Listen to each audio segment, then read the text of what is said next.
how to Pashto subscribe button باندې کلیک کړئ او بیل آیکن دباو کړئ چې زما ویډیو ټولو نه مخکې تاسو ته درشي.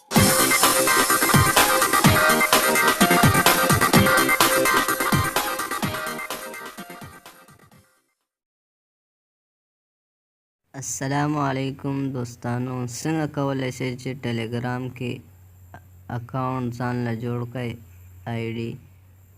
نو ټیلیګرام به کلیک کړئ، چې کله کلیک کړئ نو سٹارټ میسیجنګ دغه به کلیک کړئ.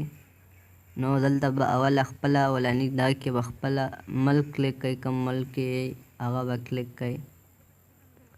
چې کلیک هم کړو نو لاندې دویم نمبر کې به موبایل نمبر ورکړئ، چې کوم سیم ستاسو موبایل کې هغه به ورکړئ. چې ورم کړو نو ستاسو دې نمبر ته به یو میسج درشي. میسج چې درشي یو شپږ انچو دا وګوره رالی میسج. دغه کوډ به ډایرکټ که موبایل کې سیم وي ډایرکټ به کنیکټ شي، او که نه وي نو دغه کوډ به دلته ورکړئ چې رجسټر شي ورسره ستاسو اکاونټ. بس دا وګوره ټیلیګرام ايډي جوړه شي.